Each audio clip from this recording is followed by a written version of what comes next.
Então, boa tarde aí, está começando, retomando aí, né? O que nós estudamos na outra vez foram as equações de Weyl. Então, nós discutimos as duas equações de Weyl. Então, que vou colocando rapidamente, porque são elas que vão descrever, na verdade, né, no modelo padrão, o neutrino e o antideutrino. Então, a primeira equação de Weyl é essa aqui, né?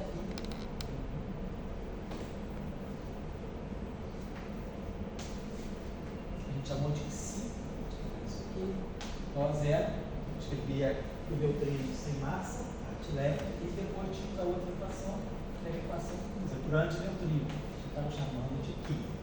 Então, as duas equações, eu não vou retomar porque a gente partiu disso. Introduzimos a equação de Dirac, mostrando que esses dois objetos aqui, esse aqui está na representação meio certo do Quinóis, então é a representação que a gente chama de Spinori's left. E esse aqui está na representação 0,5, que é a representação dos Spinori's right. E aí, a partir disso, nós montamos a equação de Dirac, mostramos como, acoplando, né, buscando uma representação que nós encontramos para as matrizes gama, né, que nós colocamos dessa forma, uma representação 4x4. Então, essa representação das matrizes de Pauli, basicamente, né? E essas matrizes aqui satisfaziam a essa álgebra aqui, que a gente chamou de álgebra de Clifford, das matrizes de gama.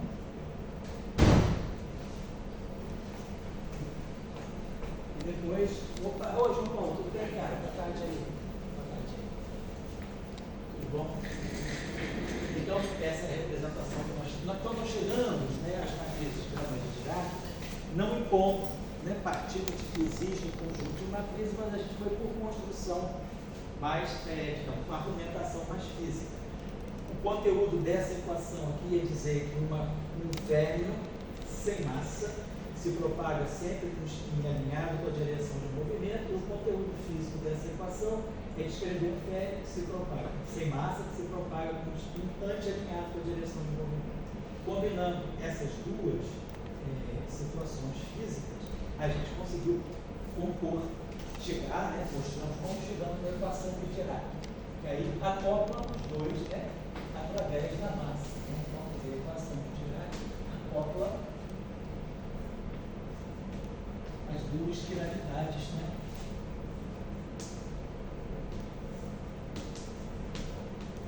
no termo de massa. Então, é como nós introduzimos massa na férmion. Claro que não é a única maneira, e depois a maneira de Majorana, né? Mas então a gente acopla as duas quiralidades e a gente mostrou então que, trabalhando essas duas equações com um termo de acoplamento, aqui a gente colocava essa equação como um parâmetro que envolvia esse campo aqui, esse aqui, e nessa equação nós colocávamos um parâmetro que envolvia esse, que acoplava esse espinor aqui. E aí, no final, nós identificamos esses dois parâmetros e vimos que a gente chegava nessa equação.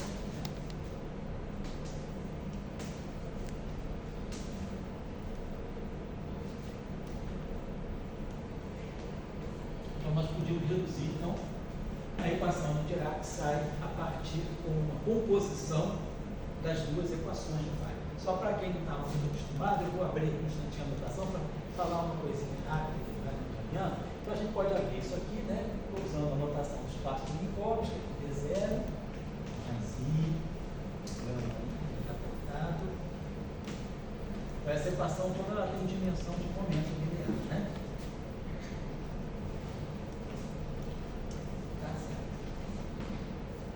E, então, a gente pode, aqui vou botar aqui I, H cortado, vamos agora substituir a derivada temporal em relação à coordenada zero, é 1 sobre C, derivada temporal. Aqui fica mais I, H cortado.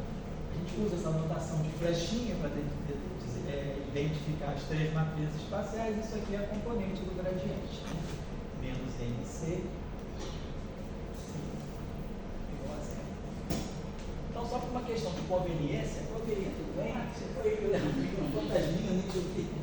Ele toma Silvio, então, a gente pode multiplicar toda essa equação aqui por gama zero, vamos multiplicar toda essa equação à esquerda. Só para uma questão de conveniência. Gama zero. Então, gama zero ao quadrado nós já vimos, é igual a 1.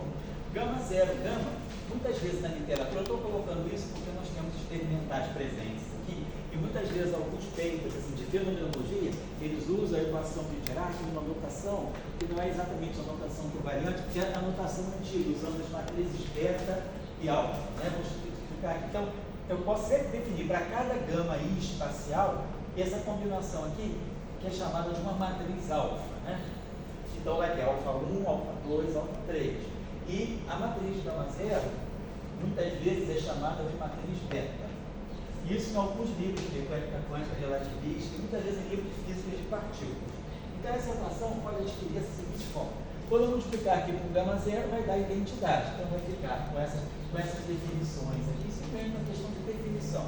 Então, vamos colocar IH cortado, DDT, psi.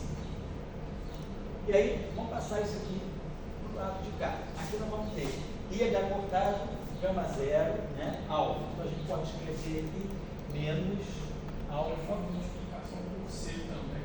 Ah, tem multiplicado. Eu sempre esqueço desse C, João Paulo. Eu botei ele aqui, mas esqueci. Exatamente. Vamos tirar esse C daqui. Obrigado. Vamos tirar esse C daqui. Obrigado. Então, vou falar como você fala. Vamos multiplicar por C gama zero. Perfeito. Obrigado. Então, o gama zero, C corta o C. E aí a gente fica com IH cortado C. Matriz alfa, que é gama zero beta, gama zero gama, né?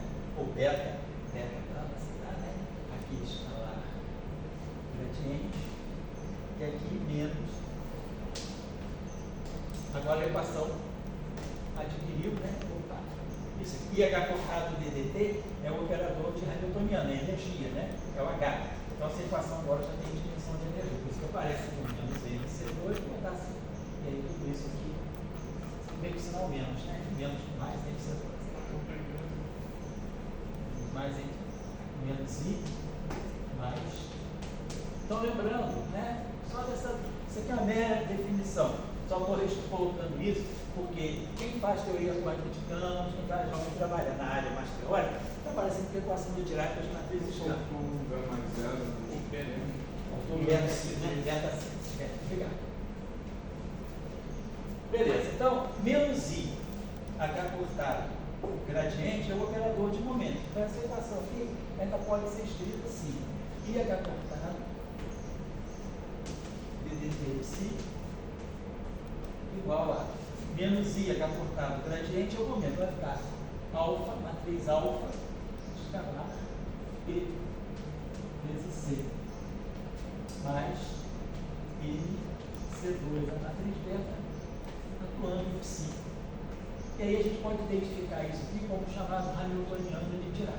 Né? E fica então IH cortado, tipo a equação de Schrödinger, né? H psi igual a IH cortado DDT psi. Só para colocar assim, que a gente aparece as matrizes alfa, norma, assim, a gente não usa praticamente as matrizes alfa, é uma questão histórica, mas tem livro de física de partículas, sobretudo os mais tradicionais, e muitas vezes na fenomenologia. O pessoal da matéria condensada também, que trabalha com equação de Dirac aplicada a grafeno, a isolantes topológicos, usa muito também aí dessa notação. Então, era só isso que eu queria chamar a atenção. Bom, e na outra vez, nós também apresentamos, então isso que nos dá a representação chamada de Weyl para as matrizes gama de Dirac. Então, as matrizes são de Dirac, mas essa representação é a de Weyl. E na aula passada também eu coloquei a própria representação de Dirac. Deixa eu apagar aqui. Depois a gente vai voltar a ela, que também tem a representação de Majorana. Mas vamos falar por enquanto coisas gerais. Então eu vou colocar assim, propriedades gerais das matrizes gama, porque às vezes, né, sobretudo para quem não é muito familiar com a área, fica às vezes uma complicação. Será que isso aqui, essa propriedade das matrizes, vale só quando as matrizes são na representação de Weyl, de Dirac? Então é bom a gente ter propriedades gerais que independam da representação. Qualquer representação que se escolha, Dirac, Weyl, Majorana 1, Majorana 2, as propriedades são propriedades gerais, né, das matrizes gama Eu vou colocar aqui, independente da representação desse matrizes gama, propriedades das matrizes gama, independentemente de representação.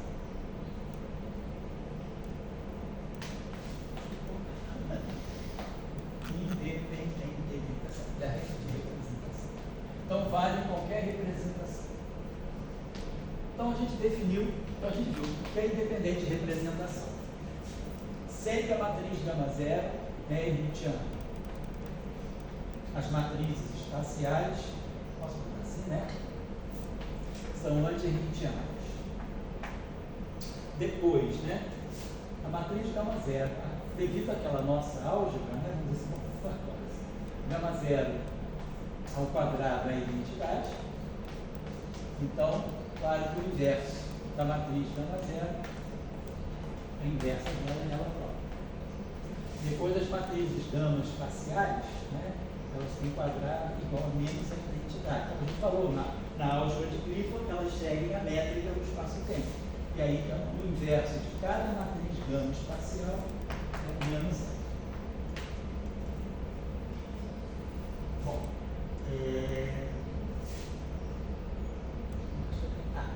vou botar aqui a álgebra geral. Então, a álgebra geral é essa aqui.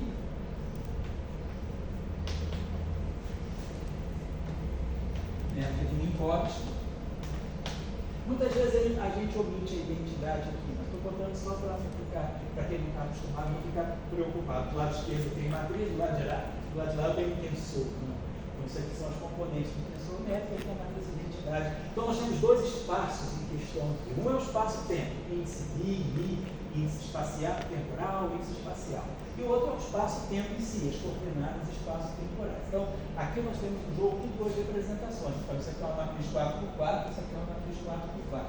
Agora, esses objetos aqui são índices vetoriais contravariantes do espaço-tempo.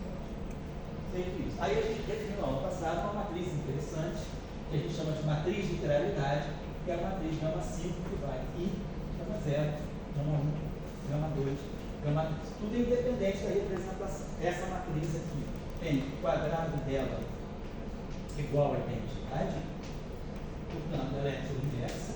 Depois, essa matriz aqui é hermitiana.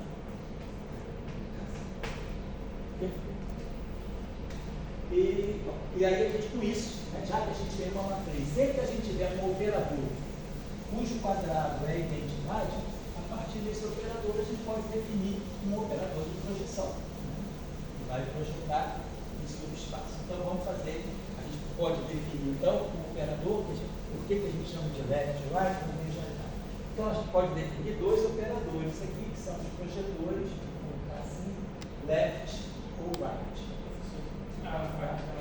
Propriedade que é como assim, Vou botar, vamos colocar, esqueci. Então, como João Paulo está lembrando, gama 5 anticomuta com qualquer matriz gama, das matrizes de Dirac. Então, essa é uma grande propriedade dela. Qualquer que seja, gama 0, gama 1, gama 2, gama 3, é anticomuta. E aí aqui a gente tem os projetores, né, que a gente vai chamar assim como mais gama 5 ou menos gama 5 sobre 2. Claro, todo operador de projeção ele é idempotente. Então, claro, o quadrado do left é ele mesmo e o quadrado do right também é ele mesmo. E eles são ortogonais.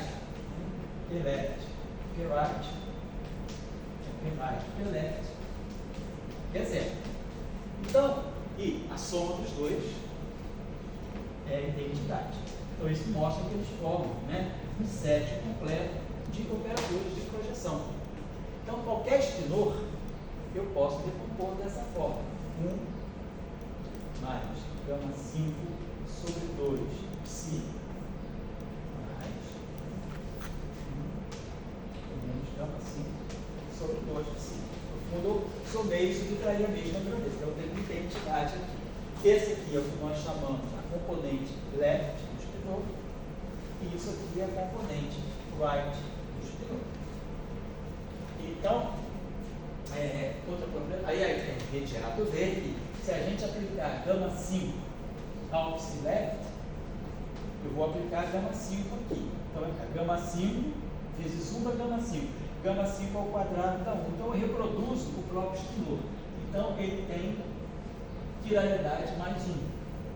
E o gama 5 psi right tem quiralidade menos 1. Só aplicar o gama 5 aqui. Gama 5 psi right, assim, gama 5 vezes 1, gama 5, menos gama 5 ao quadrado, que é a identidade, dá menos E. Então a gente pode sempre projetar o espinor qualquer de suas componentes, left e right. Claro, se o espinor já for left por nascimento, né, como é o caso do neutrino, então gama 5 atuando no campo do neutrino é o próprio campo.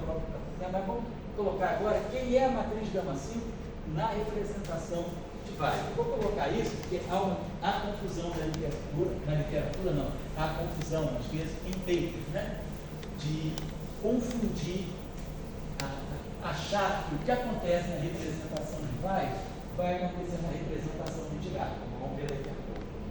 E eu coloco essas coisas porque quando se fala do elétron, a gente usa muito a representação de Dirac. E quando a gente fala do neutrino, a gente usa muito a representação de Weyl. E aí, às vezes, as duas coisas estão presentes no mesmo modelo. No caso do modelo padrão, a gente tem o neutrino e o elétron, né? O neutrino e o elétron carregado. E aí, às vezes, há uma confusão para quem não está muito acostumado. Vocês estão querendo que ligue o ar refrigerado? Não sei. Está usando a tranquilo? Então, vamos abrir a janela para pegar o ar natural aí. Vamos pegar um ventinho.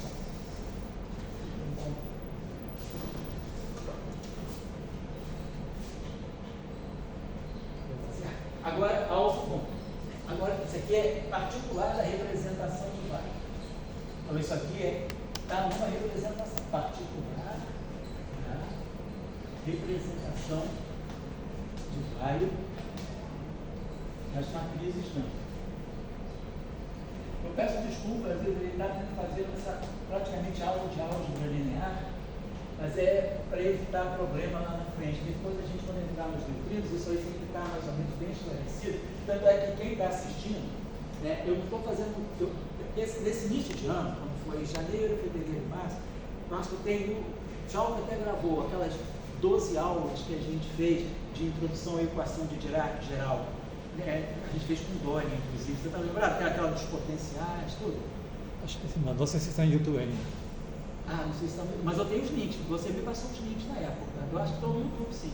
Sim, também sim. Então, quem quiser olhar, assim, rever a equação de Dirac, propriedade de energia positiva, energia negativa, propriedades assim, de soluções livres, está tudo nessas aulas. Aqui eu vou me ater mais aos conceitos que envolvem neutrino. Os neutrinos no modelo padrão são partículas quirais, então vamos trabalhar com a quiralidade. E a gente pode falar de neutrino massivo, fora do modelo padrão. Podem ser neutrinos de Majorana. Então o conceito de Majorana e de conjugação de carga vai ser importante. Então aqui eu vou insistir mais nessas propriedades, conjugação de carga e quiralidade, que é o que vai mais interessar a física de neutrinos. Outras coisas tem cursos, livros muito bons também, que é na literatura aí, sobre a equação de Dirac, né? Então, agora, fazer uma particularização de algo que acontece especificamente na representação de Weyl. Então, vamos lá. Vamos ver quem é a matriz gama 5, então, na representação de Weyl. Como fica a quiralidade na representação de Weyl? Então, isso aqui é independente da representação, isso aqui vale para qualquer representação, como a gente falou antes. Agora, na representação de Weyl, eu vou botar assim, gama 5, vai ser, e gama 0. Gama 0 é 0, a identidade 2 por 2, identidade 2 por 2, 0. Aqui o gama 1 é 0, menos sigma x, 0. Gama 2 é 0, menos sigma y, 0. Nós matrizes de Pauli, 0, menos sigma z, 0. Então vamos multiplicar. Vamos multiplicar essas duas matrizes aqui. Vai dar uma matriz diagonal. Menos sigma y, sigma z. Sigma y, sigma z é sigma x. Então isso vai ficar menos i, sigma x. Vai ter sigma y vezes sigma z dá i sigma x. Depois que dá 0, 0, e depois do elemento final aqui, né? Vai ser 0, 0. Sigma y menos sigma z. Então menos i sigma x. Aí quando eu multiplicar essa matriz aqui por essa, né, vai ficar 0, aí vou colocar aqui em cima, vou colocar essa matriz aqui em cima.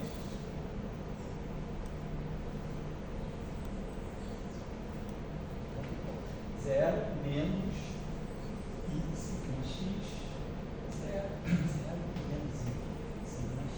E agora vamos multiplicar essas três aqui, né? Então vai ficar 0, aí vai ficar. Depois, quando eu pegar essa aqui, vai ficar menos I sigma x ao quadrado. Sigma x ao quadrado é a identidade. Então vai ficar menos I vezes a identidade. Sempre a identidade 2 por 2. Depois, essa aqui também, essa aqui vai dar menos I vezes a identidade 2 por 2. Certo? E aí, quando eu multiplicar por esse I com menos I vai dar 1 sempre. E aí, quando eu multiplicar essas matrizes, então, no final do dia, essa matriz aqui vai ter a seguinte forma, né? Então, isso é uma coisinha aqui. Né? Eu vou pegar, eu gosto do sinal mesmo de não, né? Ele ficou 0, menos, vai ficar mais, perdão, né? Mais I, esse aqui vai ficar mais I sigma x ao quadrado, mais I vezes a identidade, né? E depois essa aqui vezes aquela aqui, essa aqui deu menos I vezes a identidade, não é isso? Essa aqui está certo, né? Obrigado. Então, esse I com I vai dar 1, depois a gente acerta os I. Então, isso aqui vai trazer o menos 1. Esse I com menos I dá 1, então vai ficar no final de tudo, vai ficar assim, né? Vai ficar uma matriz 4 por 4 diagonal. Né? Então, o primeiro elemento da diagonal vai ficar a identidade, 2 por 2, 0, 0, e aqui embaixo vai ficar menos, aí esse aqui vai bater, esse aqui mais 1 e 2 é menos 1, então vai ficar menos a identidade. Então, na representação de Weil, a matriz gama 5, a matriz de quiralidade, ela fica diagonal e mantendo, né, a quiralidade 1, né, em cima e menos 1 embaixo. Então, se eu aplicar isso a um spinor qualquer, né, vamos pegar. Então, o que é um spinor na representação de Weil? Nós temos colocado um spinor geral, ele tem 4 componentes. Então, a gente tem a componente psi1, psi2, psi3, psi4. Então, um spinor qualquer do espaço-tempo de bicorte, 4 componentes.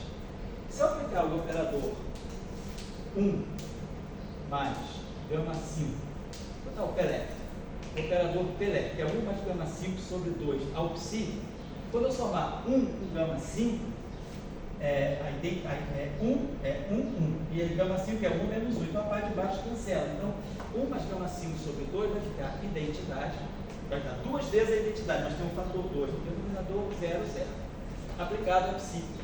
Então, ele vai selecionar justamente o psi1 e o psi2, que aqui 0 aqui 0. E se eu pegar o projetor psi-right no psi, ele vai ficar ao contrário, vai ficar 0, 0, psi3, psi4. Então, qual é a particularidade da representação de Weil? Todo spinor na representação de Weil, ele tem as duas componentes superiores como sendo a parte Y. Quer dizer, esse psi1, psi2 aqui, isso aqui está formando, na verdade, isso aqui é justamente a parte de quiralidade elétrica desse spinor. E aqui é a parte de quiralidade White do spinor. Então, na representação de Weil, um spinor que é pura quiralidade elétrica, ele só tem as duas primeiras componentes. E se ele é um spinor White, na representação de Weil, ele vai ter as duas componentes de baixo. Estou colocando isso, porque se a gente for para a representação de Dirac daqui a pouco, isso não mais acontece. Então, já vi erros de dizer, pega o spinor na representação de Dirac e diz que as duas primeiras componentes são quiralidade elétrica e as duas de baixo quiralidade White. Não, isso é válido só na representação de Weil. Por quê? Porque só na representação de Weil a matriz gama 5 é diagonal, que é a identidade. Então, isso aqui é uma forma muito especial. E isso aqui é que me leva a essa estrutura. Então, se eu escrever um spinor geral na representação de Weil, eu tenho certeza que as duas primeiras componentes são... Ele organiza justamente assim. Ele organiza de tal maneira que aqui nas duas primeiras componentes eu tenho psi-left e nas duas componentes de baixo eu tenho psi-right. Essa pegadinha, a gente teve spinor primeiro curso que a gente fez de teoria de Spinoza, o professor no exame, né, ele sempre questionava a gente na primeira coisa, como é que fica o Spinoza nas diferentes representações. Ele sempre esperava que a gente não tivesse preparado, mas aí a gente já tinha claro isso, que isso é válido só na representação. Daqui a pouco a gente vai falar da representação do Dirac e ver que a diferença. Você levantou a mão, Leonardo, o que é? Sim, uma dúvida no caso. Sim? Ali, no caso, isso só na representação de vários, certo? E isso o quê? Você vai ter a parte left Em cima e right perfeito. side. Isso. Isso porque também, Leonardo? Você ainda vai falar da representação de Dirac, no Isso, caso, isso. porque É diferente. se a minha memória não está completamente falhada, na de Dirac o que a gente tem é que a parte de cima representa partículas e a de baixo as partículas. Não, também não é necessário, não. Não é necessário. Não. Isso aí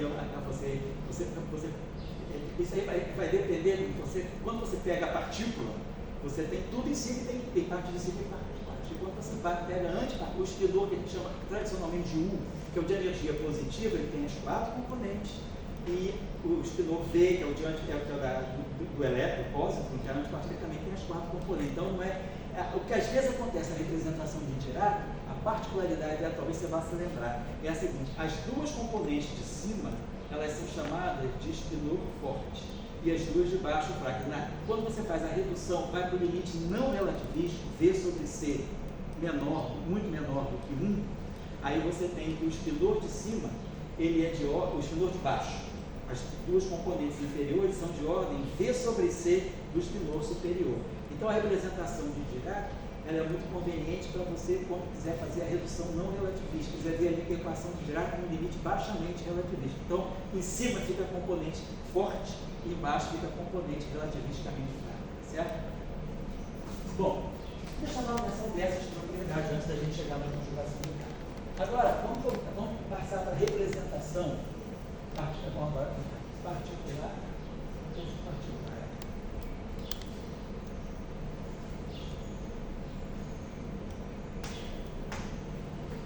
Da representação de Dirac, as matrizes. Então vamos lembrar, a gente terminou o encontro passado falando rapidamente quem era a representação de Dirac, tradicionalmente usada a representação de Dirac. Depois, mais tarde, a gente fala da de Majorana também. Então, na representação de Dirac, a matriz 1 a 0 tem essa forma aqui. Agora eu vou parar de botar a identidade 2 por 2. A implícita é tudo 2 por 2. Esse 1 duplo aqui, né? É a identidade 2 por 2. Então, a matriz gama 0 tem essa forma e as matrizes gama I vão ter essa forma aqui. Matrizes, vou colocar aqui. Matrizes de Pauli 0, sigma, menos sigma, 0. É diferente um pouquinho da de Vai, porque aqui é menos sigma que é mais sigma. Aqui é sigma menos sigma. Bom, então o gama 5 tem essa propriedade aqui, é sempre isso, é I, gama 0, gama 1, gama 2, gama 3. E aí então está multiplicando todas essas matrizes. Deixa eu colocar aqui para não dar, a gente não errar 1, 0, 0, menos 1. Depois 0, sigma x, menos sigma x, 0, 0, sigma y, menos sigma y, 0, 0, sigma z, menos sigma z, 0. Então, vamos multiplicar. Então, uma coisa, então, vai ficar 0, sigma y, sigma z, é i, sigma x, vai ficar menos i, sigma x. Aí vai ficar 0, vai ficar 0, e depois vai ficar menos i, sigma x. Quando eu multiplicar aqui agora, então vai ficar 0, e aqui vai ficar menos i vezes a identidade, 0, menos i vezes a identidade, aqui vai ficar menos com menos, vai ficar mais, depois essa aqui vai ficar 0, então, e aí agora vai ficar essa aqui, essa aqui, perdão, essa aqui, 0, perdão, acho que eu fiz errado, né? Essa aqui, tá 0. Fazendo as 3 matrizes agora.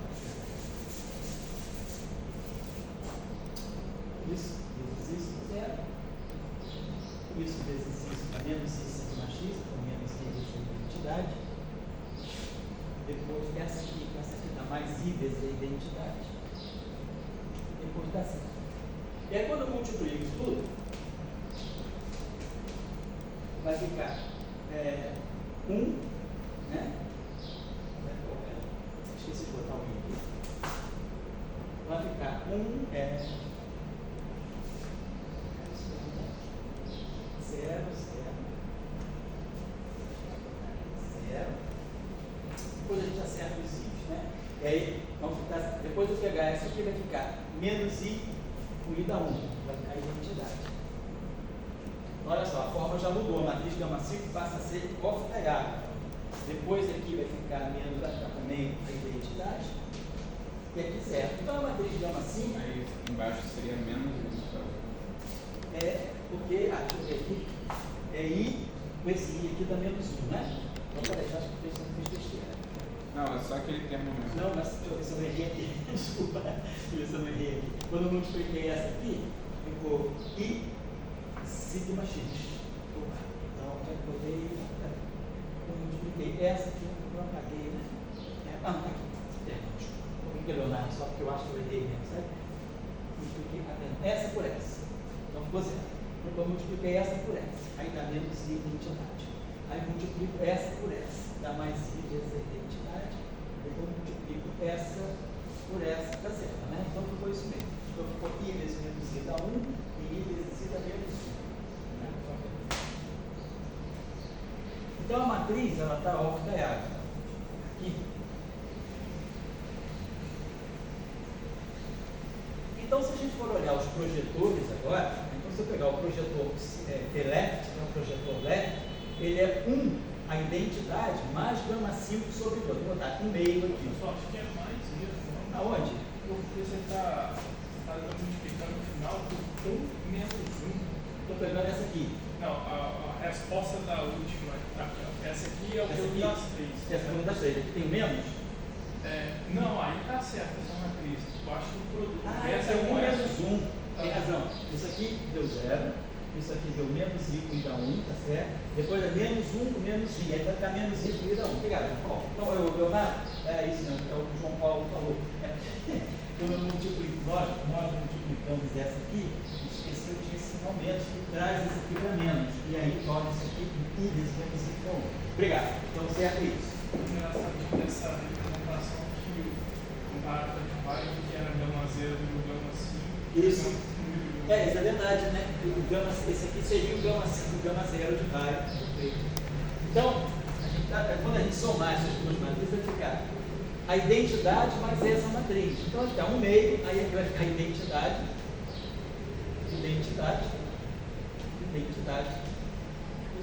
Então, ela fica toda completamente completa de identidade.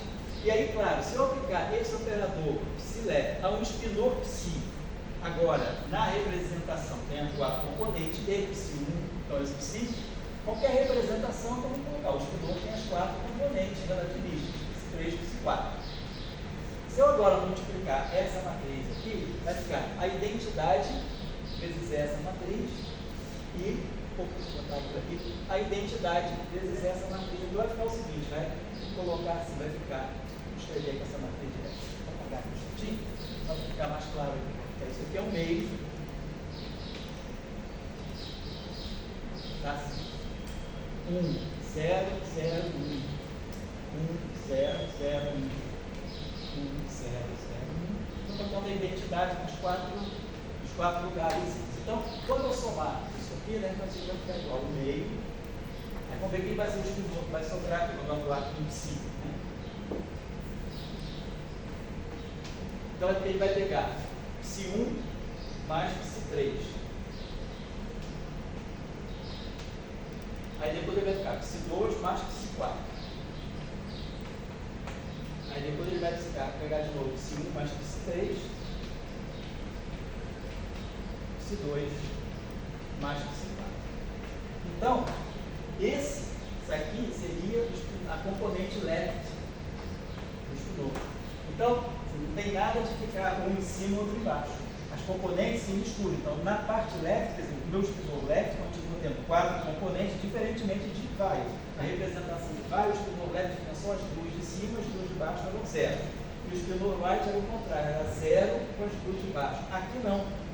A componente de quiralidade left, ela mantém todas as 4 componentes, combinando dessa forma, psi1, psi3, psi2, psi4. Então isso marca a diferença, quer dizer, a quiralidade é a mesma, é o projetor.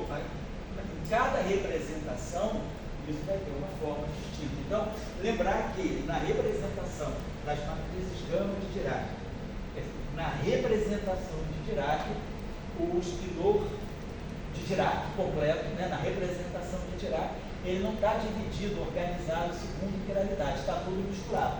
Psi1 e Psi3 formam a quiralidade, e o Psi2 e o Psi4 está tudo misturado na quiralidade left, que é isso tudo aqui. Então, Psi1 com Psi3 aqui, Psi2 com Psi4. Se a gente fizer o contrário, né, colocar aqui a componente right, vai dar menos 1, né, então é 1 menos, então na síntese aqui é menos, vai ficar tudo sinalmente. Psi1 menos Psi3, Psi2 menos Psi4, Psi1 menos Psi3, Psi2 menos Psi4. Só para chamar a atenção disso. Sim, fala aí. Se eu construo a matriz, uma representação de vai, né, e saiu naturalmente. Isso. E como a partir dessa representação foi construída naturalmente, fazer algum tipo de transformação e omitir as outras representações? Tem, você faz transformações de singularidade. Você pode, você passa de uma representação para outra através de uma matriz unitária. Então você vai pegar o seguinte, é como se você tivesse aqui uma matriz unitária 1, e pegando as matrizes gama mi, vamos dizer, na representação de vai, ela te leva para as matrizes gama na representação de Dirac. Se você quiser ver exatamente a forma dessa matriz U, claro, você pode fazer álgebra linear, mas no livro do It6-Uzbek, que é do grande teoria quântica de campos, ele no apêndice que ele faz a revisão das matrizes gama, ele dá essas transformações, como você passa da base de Dirac para de Majorana e de Majorana para baixo. E a outra pergunta é como é que eu descubro, né, dado um spinor, como é que eu descubro em qual representação que ele está? Quando você faz o primeiro teste, saber que representação que ele está. Pega a matriz gama 5 e atua sobre ele. Se ele responder, diz assim, isolando as duas componentes, ou seja, pega o projetor left, atua o projetor left nesse spinor. Se ele responder zerando as duas de baixo, vai clicar na representação de baixo. Porque a pergunta fica mais nesse sentido, né? Quando a gente estava fazendo o nosso pensamento, aí a gente vai pegar termos massivos e diz que tudo está na representação de vai ou já e usa aquela notação de vai. Isso. E aí eu fico pensando, né? Foi imposta aqui? Não. O que a gente faz é o seguinte, o que a gente está fazendo é usando os spinores de Dirac na representação de vai. Então vamos fazer esse exercício depois aqui. Como é que eu pego um spinor de vai, de Dirac, e vejo ele na representação? E sobretudo na supersimetria, o problema é mais particular, porque aí estamos de termos de Majorana. E o termo de Majorana, como a gente vai ver agora, é muito particular, porque a parte right dele é uma sombra da parte left. E aí quando você faz isso na representação de vai, fica muito simples. Então vamos falar sobre isso. Então, queria chamar a atenção para esse fato. Muito bem. Agora vamos. Então, a matriz de quiralidade. Eu posso mais falar sobre a matriz de quiralidade? Eu acho que basta por enquanto. Acho que agora é bom a gente pegar a conjugação de carga para poder falar, né, da antipartícula, né, quer dizer, da solução, né, que vai representar a antipartícula, e falar também então, da relação entre a quiralidade e a conjugação de carga, que vai ser muito importante na hora da gente lidar com os neutrinos. Então vamos colocar agora, vamos dizer assim, a operação de conjugação de carga. Também vamos fazer independentemente da representação, a operação de conjugação de carga.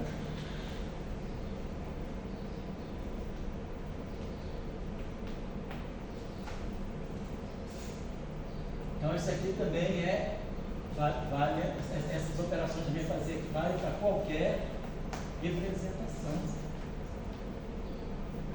das matrizes gama. Para qualquer representação, para ficar claro que isso aqui não está atrelado à representação de Dirac ou de vai, e depois a gente vai falar da representação de Majorana. Então, vamos pegar a equação de Dirac, como a gente falou, acoplada com campo elétrico para poder ver a conjugação de carga. Vamos lembrar, as equações de Marx, convergência de E, vou pegar as equações de Marx no Vargas. igual a rho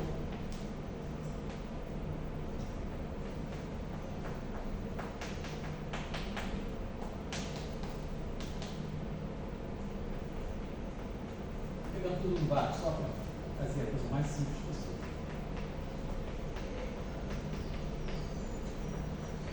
Vamos lá. Se eu fizer uma transformação de conjugação de carga, se eu trocar o sinal da carga, o rho vai em menos rho. Então, por uma conjugação de carga, o E vai em menos E. Chama a operação de conjugação de carga de C. Tá assim, o rho vai em menos rho. Troca o sinal da carga.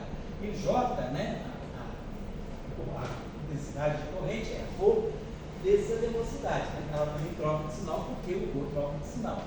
Então, a gente troca o sinal das fontes. Então, se eu pegar então, para a equação de massa ficar invariante, então, claro que o meu campo elétrico vai trocar de sinal. Aqui, se meu campo elétrico troca de sinal aqui, meu campo magnético tem que trocar de sinal aqui, se eu quiser manter consistência. Né? Vamos checar as outras equações. Para a divergência de B, tanto faz, que é igual a zero. Mas aqui, se o B troca de sinal e o E troca de sinal, tudo bem. Então, se eu fizer uma transformação de conjugação de carga, as equações de massa são invariantes com aquelas transformações dos campos e das cargas. Como é menos gradiente de φ menos VADT, como B é rotacional de A, se esse cara muda o sinal, isso significa, então, que o potencial φ troca de sinal e o potencial vetor A também troca de sinal. Então, fica todo mundo de sinal trocado. Ou seja, por uma conjugação de carga, o AMI conjugado de carga é menos o AMI.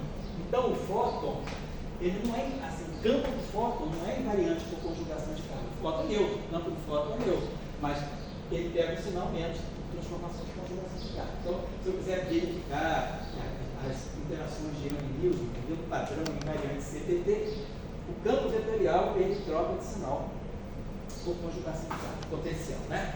Apesar da partícula ser neutra, ele não é invariante. Ele dá um sinal, tem uma paridade, vamos dizer, a gente chama paridade de conjugação de carga e neutra. Bom, só chamar a atenção disso nas equações de massa. Vamos agora acoplar o elétron carregado, pode ser o elétron, o Boole, então, ó, equação de Dirac acoplada a um background eletromagnético. Vamos lá. Tá?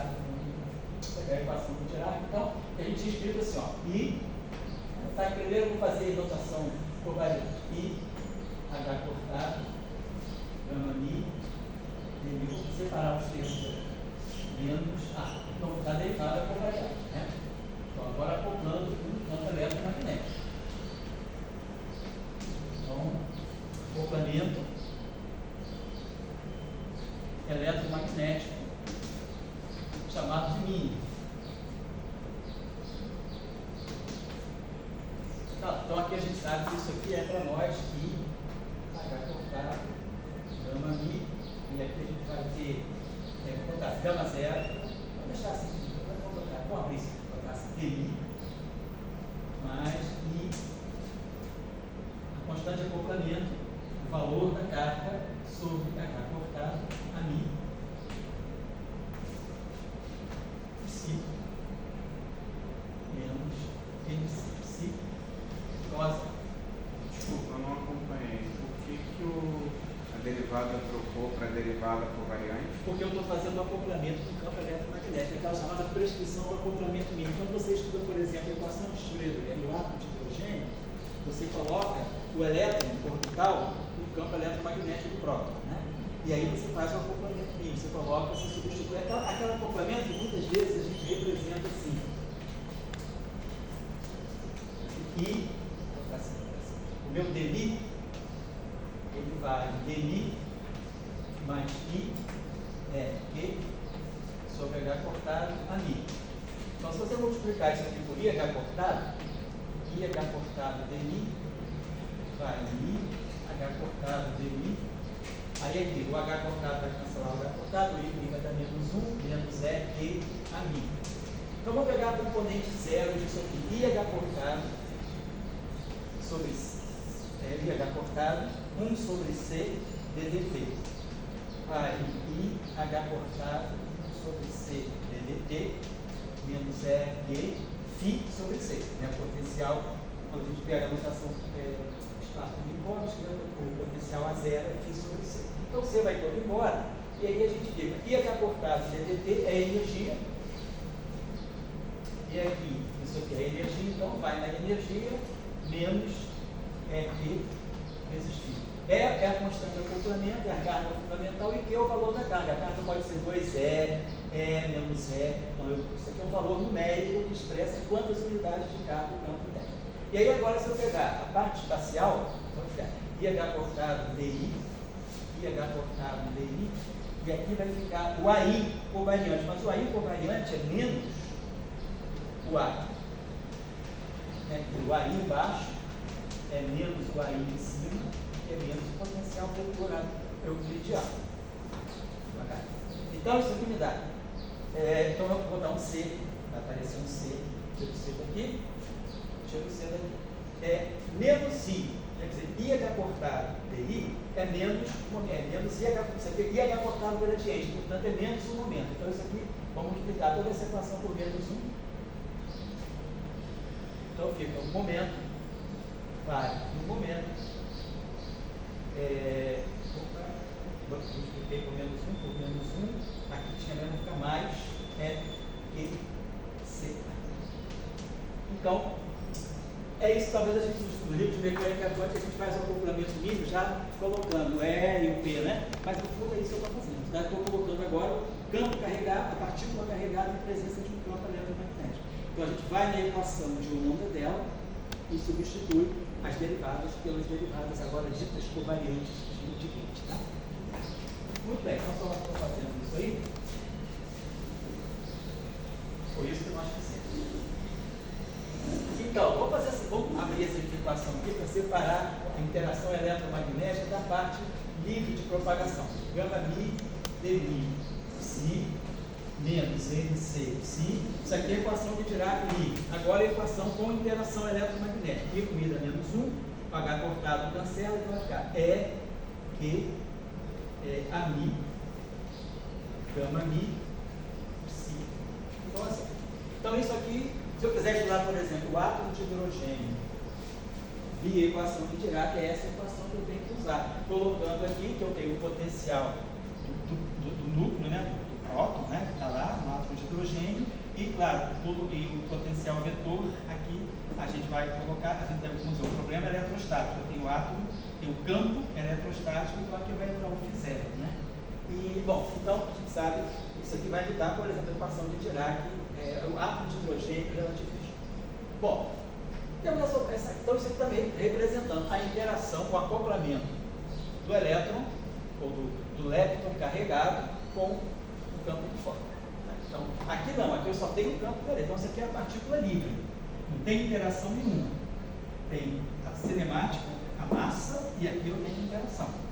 Dois campos ou duas entidades diferentes, seja a função de onda do elétron e o campo do fóton, ou vice-versa, pode ser o campo do elétron e o campo do fóton, mas eu tenho dois campos diferentes, então isso aqui marca um acoplamento entre duas estruturas diferentes. Aqui, se eu fizer carga nula, então a equação de Dirac fica livre, né? Ou se eu fizer constante acoplamento zero, a equação de Dirac fica livre. Vamos fazer a primeira, então, é uma sequência de 3 operações. Isso é importante, porque Dirac, em 1929, ele escreveu, achando, conjecturando que o próton pudesse ser a antipartícula do elétron. Porque até então, vamos dizer, a gente só tinha essas partículas, não tinha o nêutron, não tinha nada sido descoberto, a gente tinha o elétron, o próton e o fóton. Então, Dirac achava que o próton pudesse ser uma espécie de um antielétron num estado excitado, porque a massa é muito maior, 2.000 vezes maior. Então, a massa é energia. Então, ele pensava, se o próton é muito massivo, ele pode estar num estado de energia muito mais alto. Mas ele pode ser duas partículas. A ideia de Dirac sempre foi uma ideia unificadora. Ele achava que essas duas partículas, elas tinham algo em comum. Ele falou, uma pode ser a antipartícula da outra. Hermann Weyl, que tinha escrito em 1929 o primeiro livro de teoria de grupos na mecânica quântica, né, foi o primeiro livro que marca fortemente a relação entre simetrias, teorias de grupo e a mecânica quântica, para estudar átomos, estados degenerados, toda essa discussão.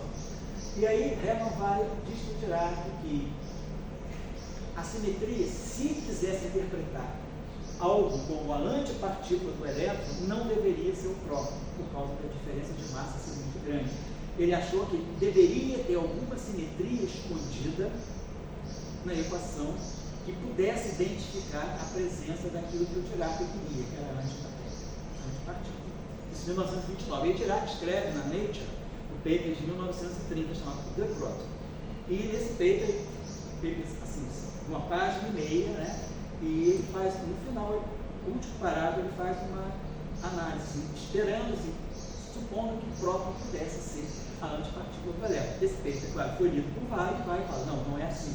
E Dirac, claro, respeitava muito o Weil, porque Weil, além de ser um super, hiper matemático, ele tinha uma visão física muito forte, era da escola de Göttingen, lá com o Noether, né? O Weil era contemporâneo da Noether, que era um discípulo do Hilbert e do Felix Klein, que era discípulo dos softwares livres, grupos de livros. Então tinha uma escola forte, né?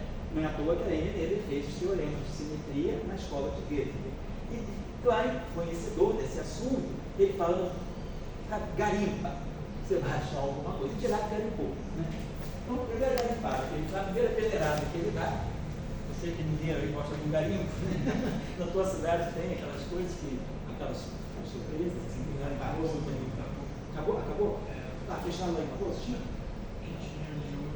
Já fechou, né? Depois do acidente, Mariana? Não. Já bem antes. Então já tinha sinal do perigo, né? Então, por exemplo, a primeira operação que o Dirac faz é o seguinte: por que ele faz isso? Antes de fazer preâmbulo matemático. Também, independentemente das representações, estudando as álgebras de Clifford, a gente pode mostrar que existe uma matriz C que tem esse papel. Existe essa matriz, existe uma matriz C 4x4 unitária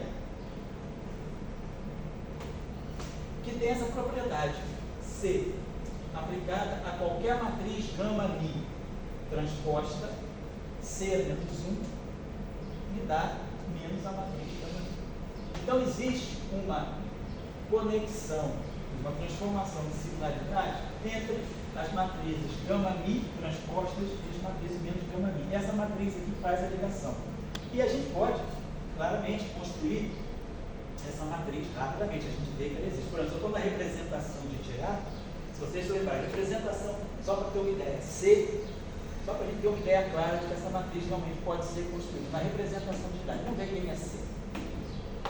A matriz gama zero na representação de Dirac é 1, 0, 0 menos 1, portanto ela é simétrica. Então, para a matriz gama zero, isso aqui faz C, gama zero transposto ao próprio gama zero, C menos 1. Então, isso vai ter que ser igual a menos gama zero. Quando eu pego a matriz gama 1, ela é 0, sigma x menos sigma x 0. Portanto, ela é antissimétrica. Então, eu vou ter um sinal menos aqui que cancela com esse menos. Então, C, gama 1. C menos 1 é gama 1. Então, a matriz gama 1 satisfaz essa propriedade. Se eu pegar a matriz gama 2, ela é 0, sigma y menos sigma y 0. Como sigma y por si só já é antissimétrica, 0 sigma y menos sigma y 0 é simétrica. Então, isso vai ficar com o sinal mais, então vai ficar C, gama 2, C menos 1, igual a menos gama 2. Ela fica igual a matriz gama 0. E se eu fizer para gama 3, ela vai ser simétrica, a matriz gama 3 é simétrica, então o sinal menos vai persistir. Desculpa. Sigma Z menos sigma Z é antissimétrica. Então vai ficar C, gama 3, C menos 1, igual a gama 3. Agora eu posso multiplicar tudo por C à direita. Então eu boto C aqui, C. Ou seja, a matriz de conjugação de carga, na representação de Dirac, ela anticomuta com gama 0, comuta com gama 1, anticomuta com gama 2 e comuta com gama 3. Portanto, se eu pegar uma matriz desse tipo, gama 0, gama 2, gama 0, gama 2, anticomuta com gama 0. Se eu fizer gama 0 aqui, isso dá gama 2. Se eu fizer o gama 0 aqui, trago ele para cá, dá menos gama 2. Então, essa matriz aqui satisfaz essas funções. Então, na representação de Dirac, realmente eu tiro essa matriz direta, gama 0, gama 2. Posso fazer a mesma coisa na representação de Weil, a mesma coisa. Então, é um teorema da álgebra de Clifford, que diz que existe sempre uma matriz C. Para os matemáticos não é a conjugação de carga, mas para os físicos vai ser a conjugação de carga, porque ela vai estar envolvida na simetria de conjugação de carga, mas ela faz essa propriedade. Isso é fundamental. Então, por isso que o Dirac fez o seguinte: ele tira o transposto dessa equação, sabendo dessa propriedade. As aulas do Euclides eram um pouco desenvolvidas. O conceito de Spinor é introduzido na matemática em 1913 por Émile Cartan, grande matemático francês. Mas a teoria, os estudantes não tinham encontrado aplicação em física. A primeira pessoa que teve a cultura de introduzir Spinor em física, depois do experimento depois da ideia de spin, né? Não foi o experimento externo que não foi o conceito de spin, né? Quando se introduz o conceito de spin,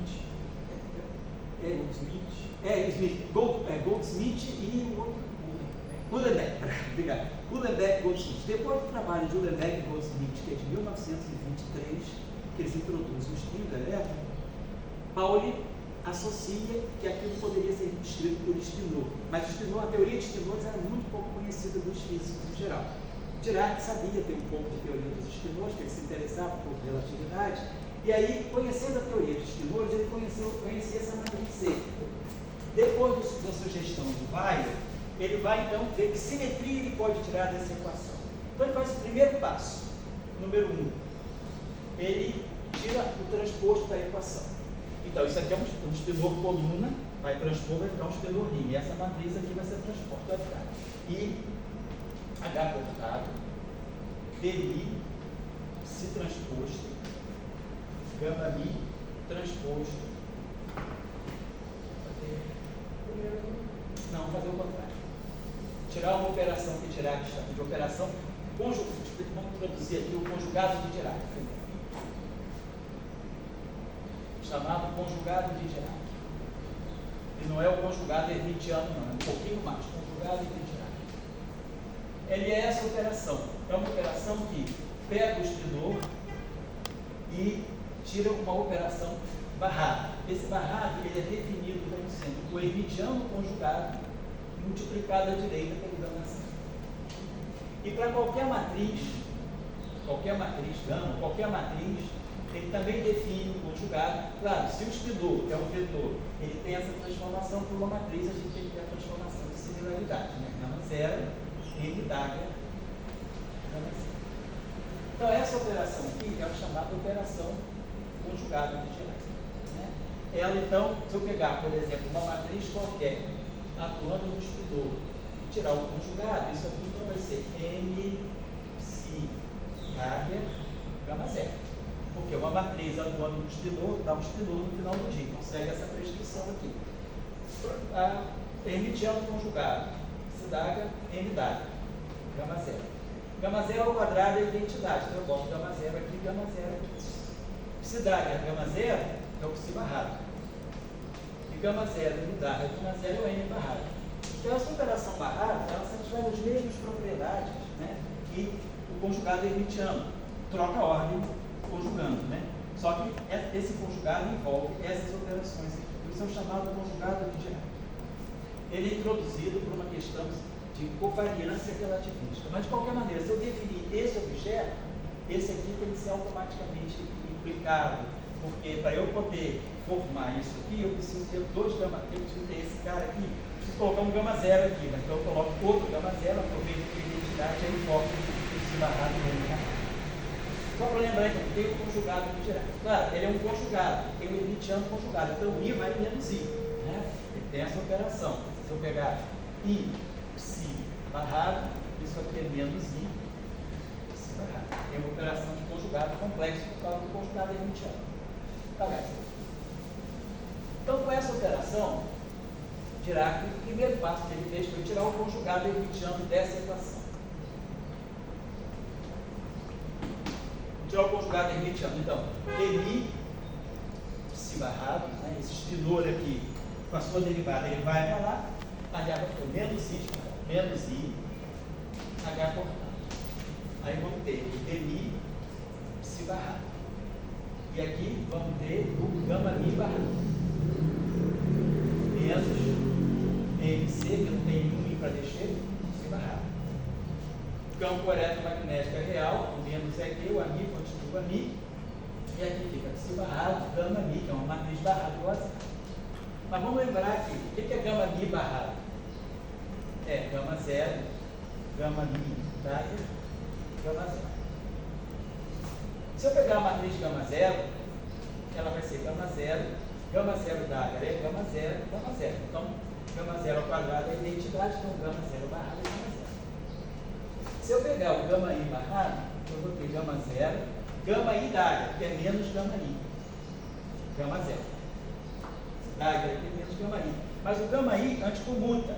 Então eu vou jogar o gama zero para cá para fazer a identidade, mas pega um sinal menos. Então dá o próprio gama I. Então, aí teve o interesse desse conjugado de Dirac, porque as matrizes gama, elas não têm a mesma propriedade de hermiticidade. O gama zero é hermitiano, os gamas espaciais são anti-hermitianos. Mas do ponto de vista do conjugado de Dirac, todo mundo é autoconjugado. Qualquer que seja o gama Mi barrado é gama Mi. Vou chamar a atenção disso. Vamos colocar isso aqui. Então, isso que Dirac faz, então aqui fica gama Mi barrado é gama Mi. Gama X barrado aqui, gama Mi barrado é gama Mi. Esse é o primeiro momento. Então, agora a gente vai a expressão, aqui essa expressão aqui, ela é assim, ela é um catch, né? Ela é um espelhou para cima. Agora essa expressão aqui ficou no espaço braco, ela está deitada, né? Se barrar no espelhou linha, né? Quando a gente barra, a gente pega isso aqui, é psi Dagger gama zero. Psi Dagger é um espelhou deitado, vezes gama zero. Então, um espelhou linha por uma matriz, vai dar um espelhou linha. Então, essa equação aqui saiu do espaço catch e veio para o espaço braco. Mas aí Dirac traz ela de volta para o espaço catch, tirando o transposto. Vamos tirar o transposto dessa equação, menos I. Transposição troca a ordem. Matriz gama Mi transposta, dmi, psi barrado, menos dmc, psi barrado, transposto. Então, o barrado é o transposto do barrado. Significa o seguinte: quem é psi barrado? É psi Dagger gama zero. Quando eu tirar o transposto disso, vai ficar gama zero transposto, psi Dagger transposto é o psi estar. Então, essa operação aqui, só para lembrar, psi barrado é psi Dagger gama zero. Se eu transpuser o barrado, eu vou ter gama zero transposto, psi estar. Só para lembrar. Então, de qualquer forma, né, o barrado é um estudor linha, e o psi barrado transposto é um estudor coluna. Então, você tem um estudor linha, você tem um estudor coluna. Beleza, só para isso. Só para lembrar isso aqui. Depois aqui, menos é que gama Mi transposto, psi barrado transposto. Nossa, então tá, tranquilo. Terceiro passo. Aí Dirac lembrou que existe uma matriz C lá. Faltou uma Mi aí, não? Faltou, total. Obrigado. Faltou a Mi. Então Dirac joga a matriz C aí, por quê? Vou tirar, eliminar esse transposto. Você pode fazer o seguinte: você pode colocar um C à esquerda de toda essa equação. Bota uma conjugação de carga aqui, bota uma conjugação de carga aqui, e claro, uma conjugação de carga aqui. Aí está na matriz C e pode passar pelo gama Mi. Então, agora, aqui tem um C, eu posso botar aqui o C menos 1C. Aqui já fica o C. E aqui eu botei C gama Mi transposto. Aqui eu lanço a identidade C menos 1C.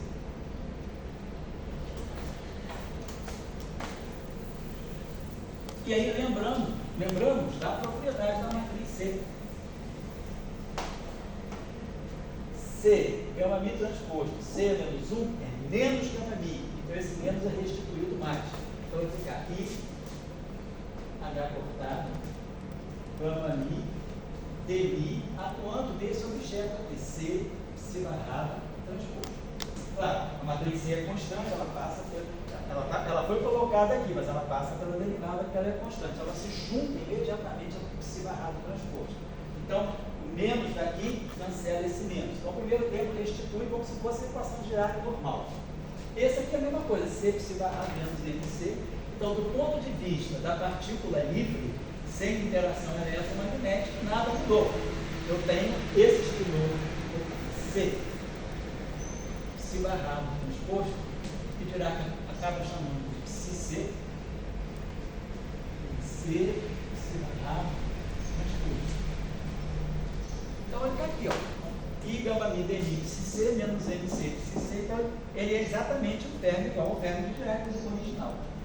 Agora aqui, quando eu colocar C gama mi transposto C menos 1, vai ter um sinal menos, que vai cancelar isso aqui. Então fica mais é que a mi gama mi C psi barrado transposto gama mi. Ou seja, esse extenor aqui satisfaz a essa equação de Dirac aqui.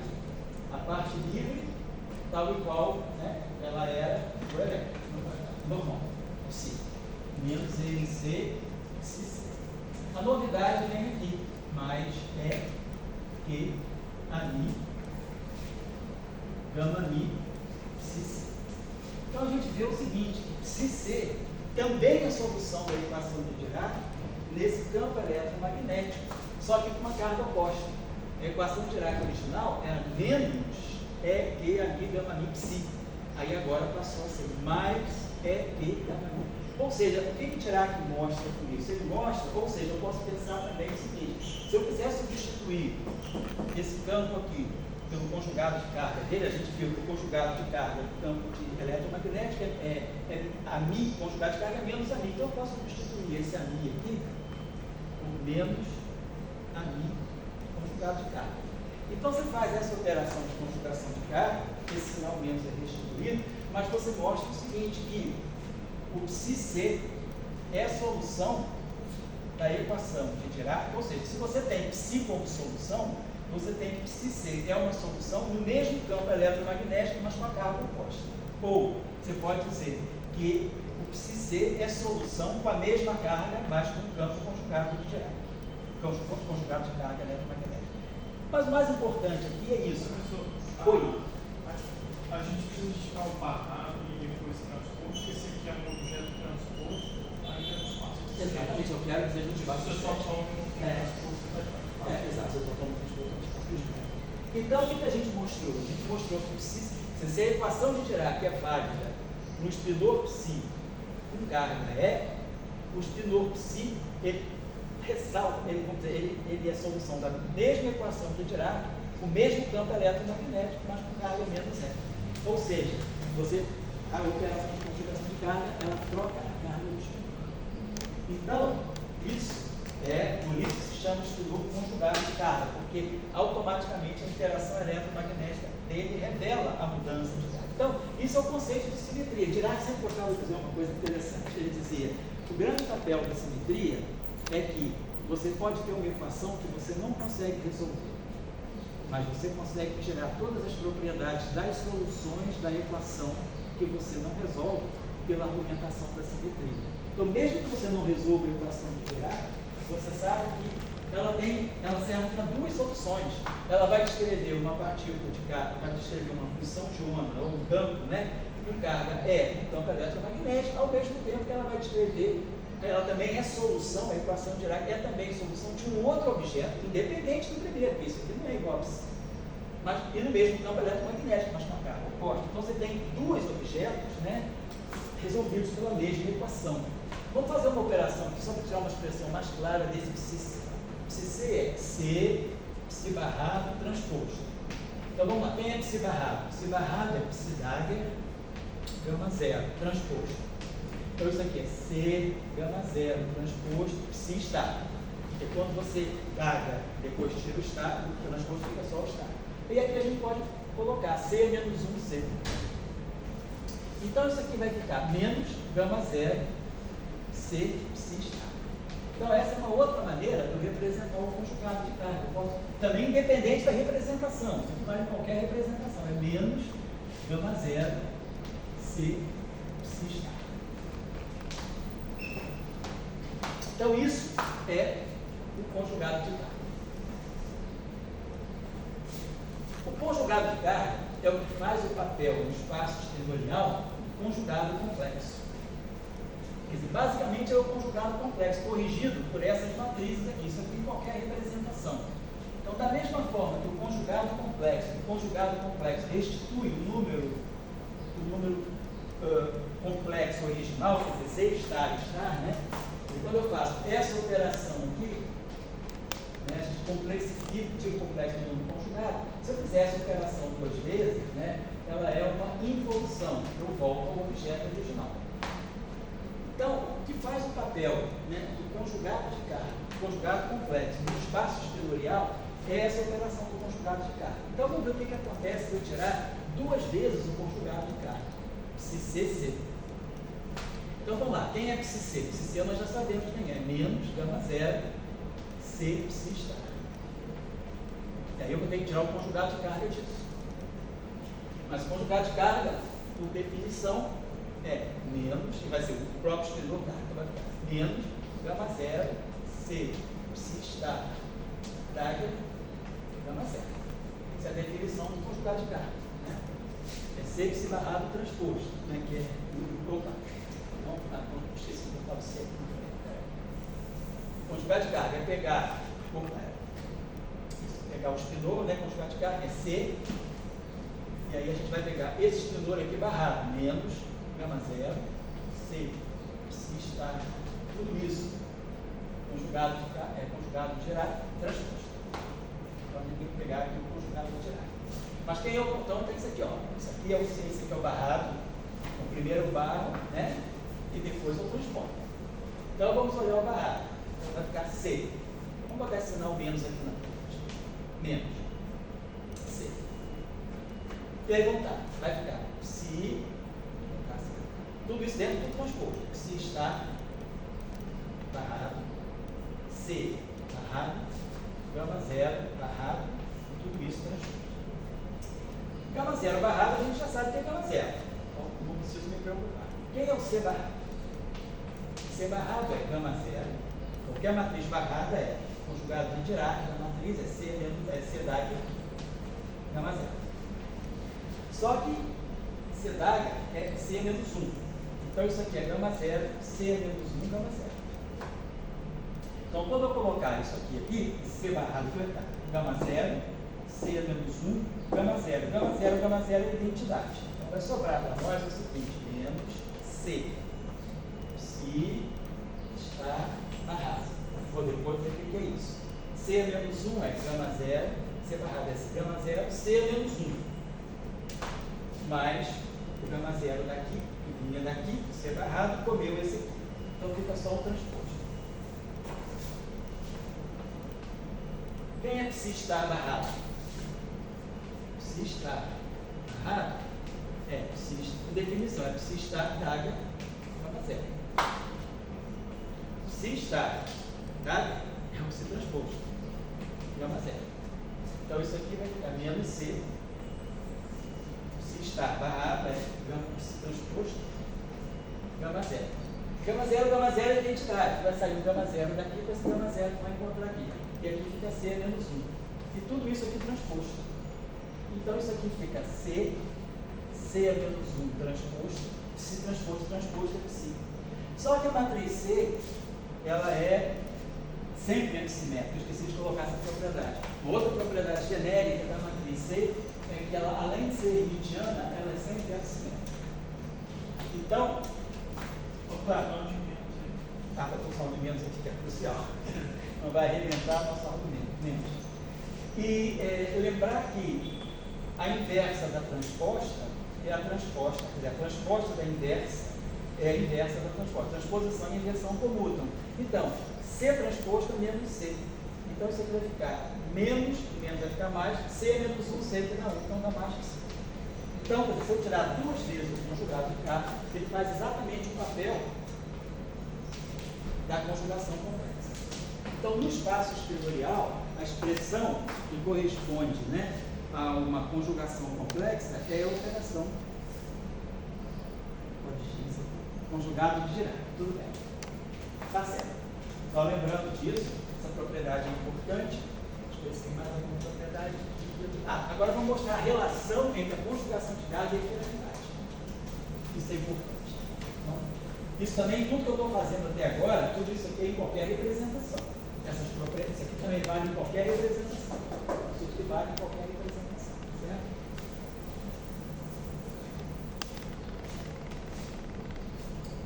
Vamos pegar. Quando eu falo de quiralidade, eu falo da matriz gama 5. Então vamos ver como é que a matriz gama 5 reage a uma conjugação de carga. C, gama 5 transposto, C menos 1 igual a aqui. Bom, então vamos lembrar da definição gama 5. I, gama 0, gama 1, gama 2, gama 3. Então quando eu transponho, troca a ordem de todo mundo. Vai aparecer o 20% aqui, aí vai ficar gama 3 transposto, gama 2 transposto, gama 1 transposto, gama 0 transposto, C menos 1. E aí agora eu vou só enfeitando aqui, colocando C menos 1C, que é identidade, bota aqui identidade, C menos 1C, bota aqui identidade, C menos 1C. Então, C, gama 3 transposto, C menos 1 menos gama 3. C, gama 2 transposto, C menos 1 menos gama 2. C, gama 1 transposto, C menos 1 menos gama 1. C, gama 0 transposto, C menos 1 menos gama 0. Então, todo mundo vai levar um sinal menos. Menos, menos, menos, menos. Vai ficar 4 sinais menos. Então, vai ficar, no fundo, não muda nada. Vai ficar I, gama 3, gama 2, gama 1, gama 0. Vamos reconstituir a ordem. Gama 1 vem para cá. Anticomutor, sinal menos. Gama 2 vem para cá, anticomputa 2 vezes, nada acontece. E o gama 3 vem para cá. Né? Passa 3 vezes, troca o sinal. E aí fica igual ao mesmo. Então, a matriz gama 5 ela é invariante por conjugação de carga. Por que isso é importante? Vamos ver aqui. Então, vamos ver qual é a propriedade que a gente tem, a relação entre a quiralidade e a conjugação de carga. Vamos imaginar o seguinte: eu quero tirar, todo supridor pode ser sempre bicomposto, como a gente viu, uma parte leve, quiralidade leve, uma parte quiralidade leve. Quando eu tiro o conjugado de carga, então eu vou poder pegar o conjugado de carga da parte leve mais o conjugado de carga da parte leve. Mas agora a pergunta é, como é que eu faço essa operação? Quem é conjugado de carga da parte leve de um espinô? Então, por definição, vamos usar a definição, é C, psileft, barrado, transposto. Então, vamos usar agora. O que é psileft? Psileft é 1 mais gama 5 sobre 2 atuando em psi. Isso é a definição do psileft, isso barrado e transposto. Estou usando definição por definição. Quando eu barro, nós já sabemos o que vai acontecer, troca a ordem. Então vai ficar psi barrado. E aí, o gama 5 barrado é menos gama 5. Então vai ficar aqui 1 menos gama 5 sobre 2. Tudo isso transposto. Eu estou só fazendo a sequência de operações aí.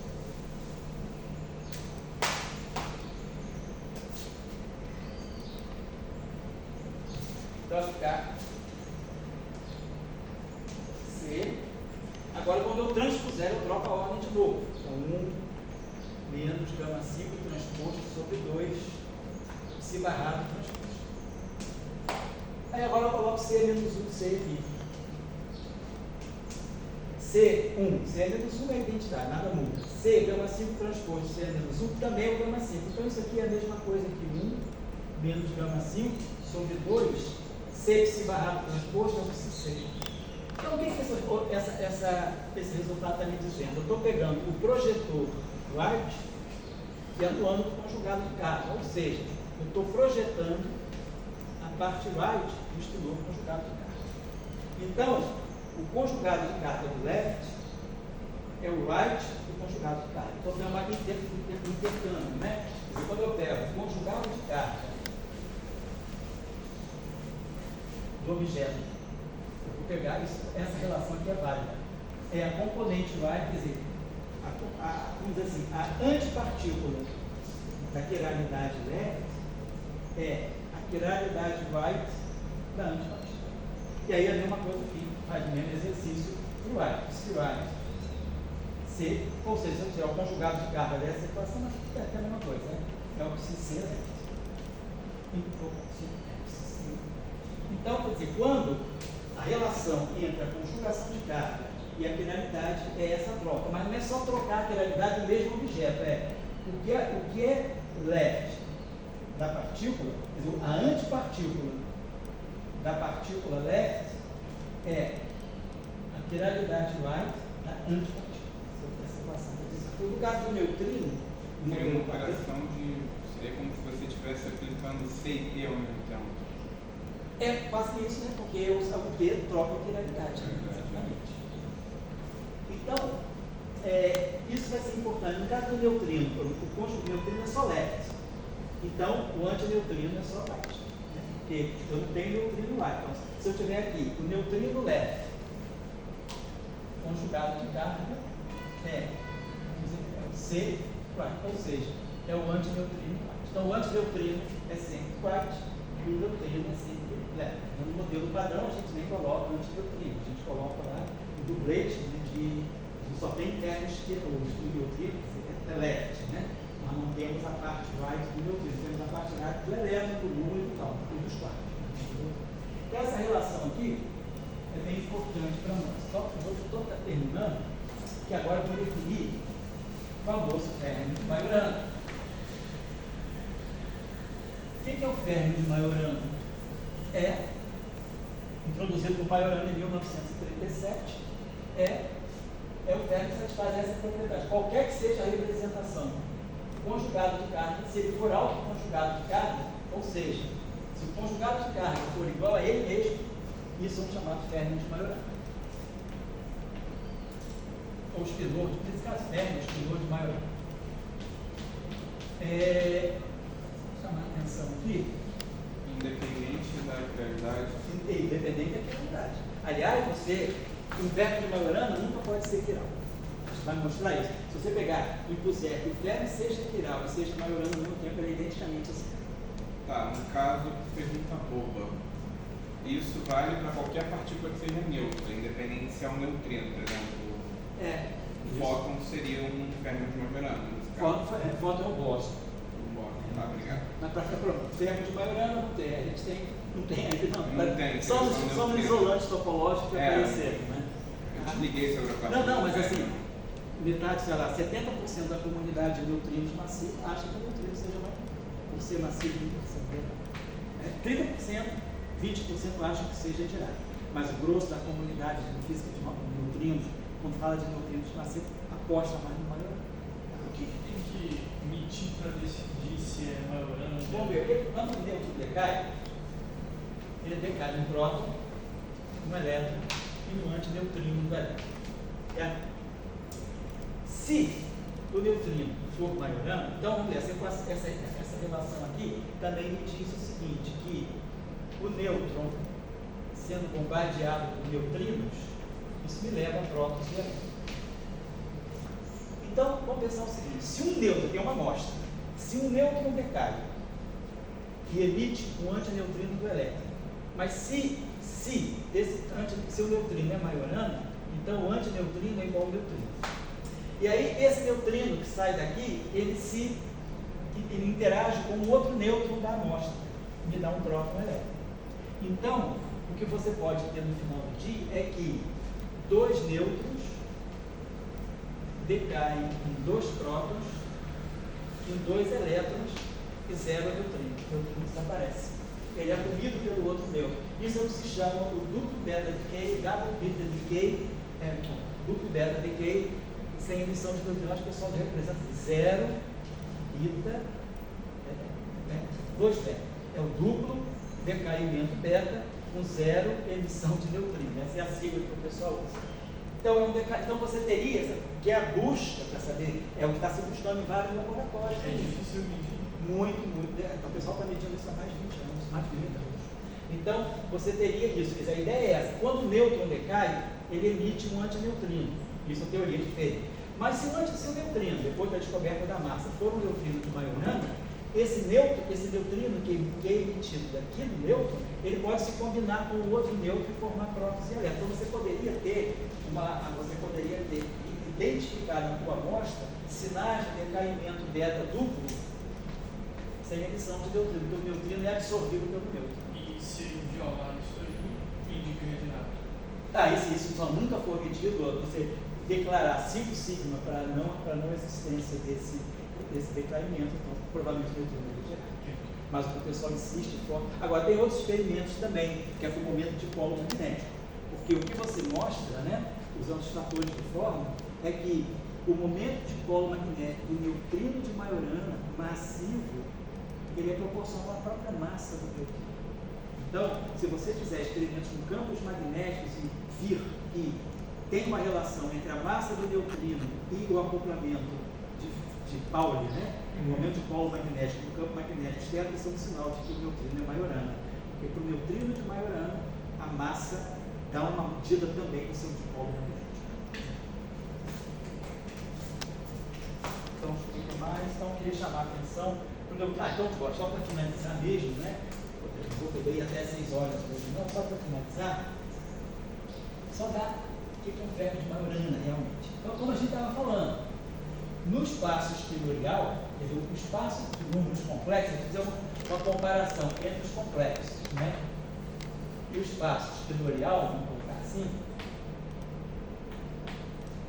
o que é um número complexo, aqui é um espinor. O que é a conjugação de carga, a conjugação complexa, aqui é a conjugação de carga. O que é um número real, aqui é um espinor de Majorana, é um espinor conjugado de carga. Isso aqui, o espinor de Majorana é como se ele fosse o espinor real, o número real do espaço espinorial. Mas não necessariamente ele tem as componentes reais. Ele só vai ter um espinor de Majorana, ele fica completamente real só na representação de Majorana. Talvez não dê tempo de falar hoje, que faltam 10 minutos, eu falo semana que vem. Mas vamos pegar o espinor de Majorana, vamos pegar a representação de Dirac para ver a carinha do espinor de Majorana. Então tem um espinor Ψ, tem 4 componentes. Ψ1, Ψ2, Ψ3, Ψ4. Ele descreve, então, né, tem 4 componentes complexas, portanto, 8 componentes reais. 8 componentes reais correspondem a 4 graus de liberdade físicos. Cada grau de liberdade tem 2 coordenadas generalizadas. Então, se eu tenho 8 coordenadas, eu tenho 4 graus de liberdade. Quais são os 4 graus de liberdade do campo de Dirac? São o elétron no espinhado e o elétron no espintal. O pósitron no espinhado e o pósitron no espintal. Então, tem esses 4 graus de liberdade. O campo de Dirac, né, o fermo de Dirac, ele vai estar descrevendo as duas projeções de espinho, as duas helicidades, né, do elétron e, ao mesmo tempo, as duas helicidades do pósitron. São os 4 graus de liberdade. Então, ele tem 4 graus de liberdade. O que vai acontecer quando o espinor é Majorana? Se ele é Majorana, a antipartícula é ela mesma. Então, eu deveria, de alguma forma, reduzir. Eu só poderia, quer dizer, no caso, isso aqui é Dirac. Majorana, como a partícula é a antipartícula, eu deveria ter apenas partícula para o espinhar e partícula para o espinal. Ou seja, a partícula é a antipartícula. Eu perco 2 graus de liberdade. Como a gente fez isso? Vamos pensar aqui. Quem é o espinor conjugado de carga? Se o espinor de Majorana satisfaz a essa condição. Então vamos pegar o espinor C. Então a gente já viu, quem é o conjugado de carga? É menos gama zero, C, Ψ estar. Ele tem essa equação, isso aqui é geral. Qualquer representação. Isso aqui também é geral, qualquer representação. Vamos olhar agora, por exemplo, a representação de Dirac.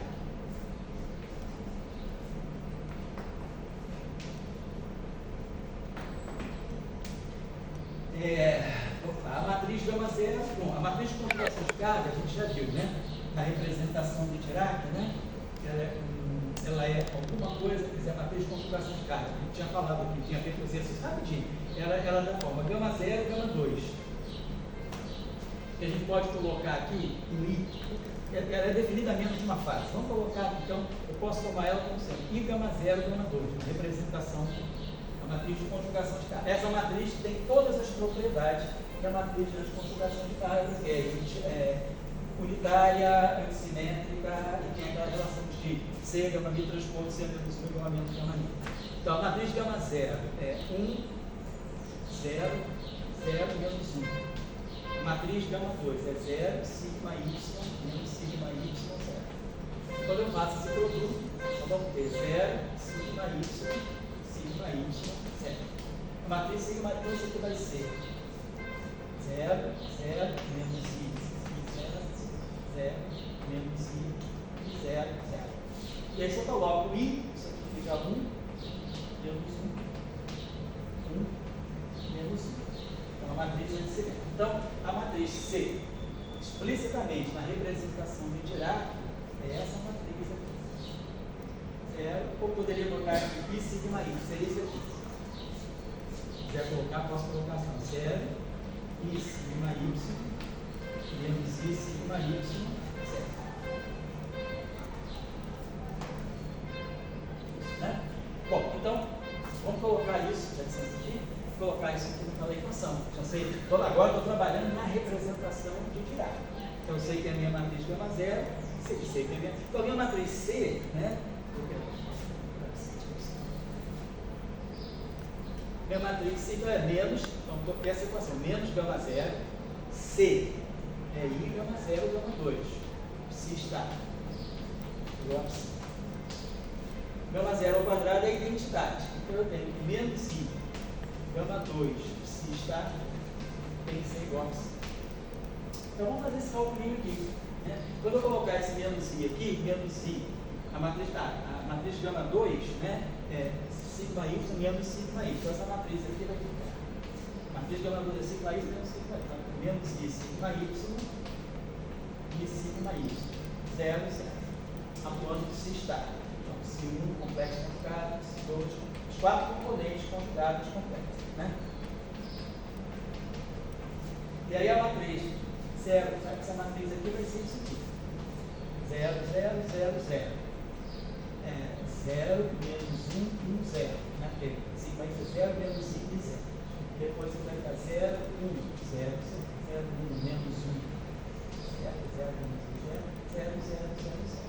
Então, para eu aplicar essa matriz aqui, isso aqui tem que ser igual a psi1, psi2, psi3, psi4. Então, o que essa relação está me dizendo?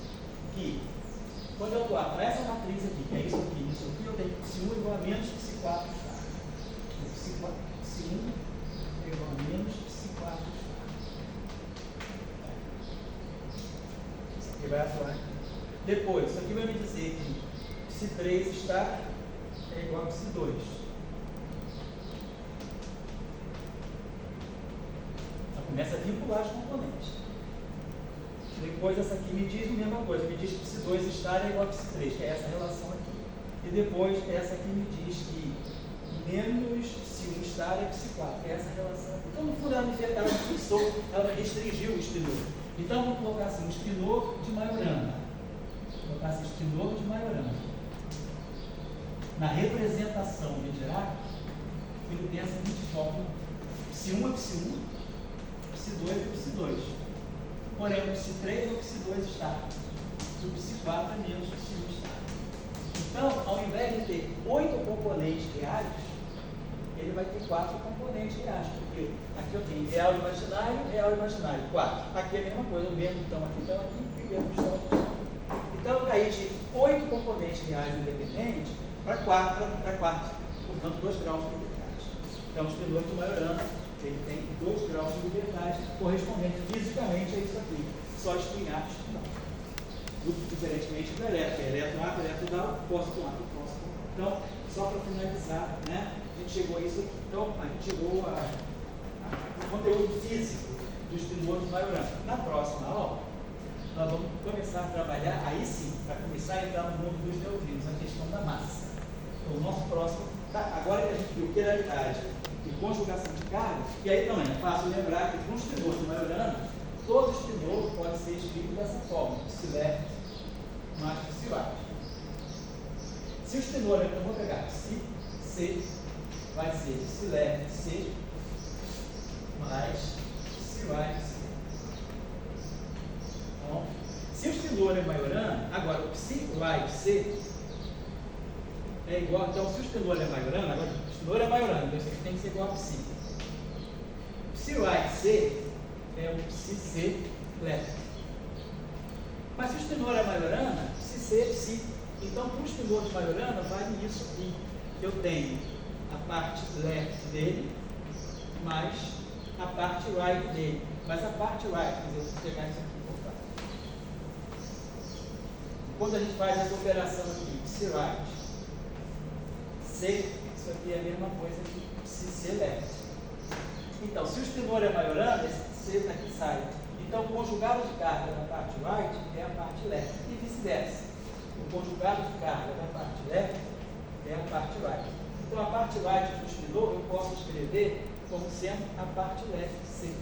Então, se eu conhecer só a quiralidade left do spinor de Majorana, eu conheço ele todo. Eu não preciso da parte right, não é independente. No fermo de Dirac, não. Isso aqui não é preciso. Então, essa equação aqui, isso aqui não vai. Então, perdão, só um instantinho.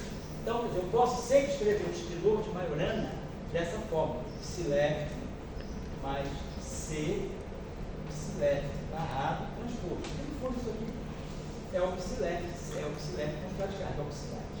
Então, isso é importante. Por isso que a gente, quando faz a supersimetria, a gente trabalha com o termo de Majorana na representação de Dirac, porque, dada a parte left, eu sei tudo. Eu preciso só de 2 componentes, não de 4. Tá certo? Mas, bom, independentemente da supersimetria, na aula que vem, a gente vai ver que esse mecanismo nos mostra uma coisa radicalmente diferente da equação da massa de Dirac. A massa de Dirac, quando a gente coloca a massa de Dirac, vou apagar isso aqui, a massa de Dirac tem essa estrutura, N psi barrado psi.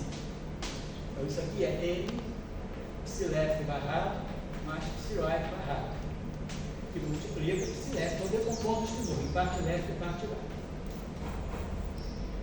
Psi left barrado psi left é identicamente nulo.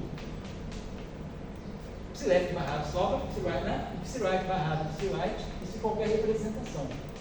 Isso é identicamente nulo. Por quê? Simples, né? Só pensar o seguinte: por que é o psi left barrado?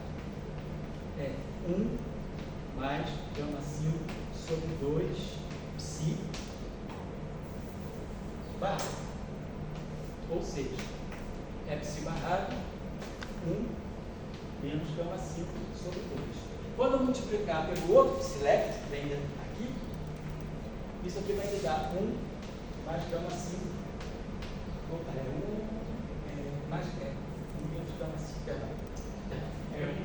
Aqui o psi left é 1 mais gama 5. Então a barra aqui fica psi barra. 1 menos gama 5. Ah, é o contrário aqui, né? Não, então tá certo. Psi left barrado, psi left tem que ser 0.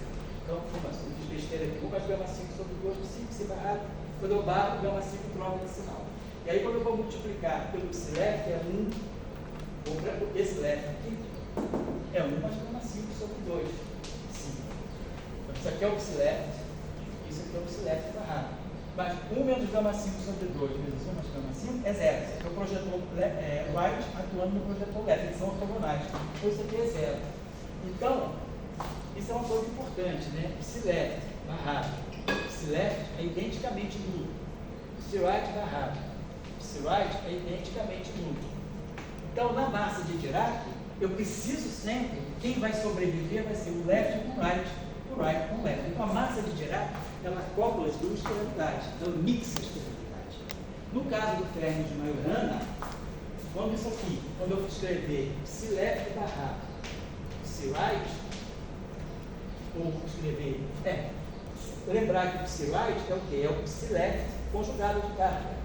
Ou seja, é o C, psi left barrado transposto.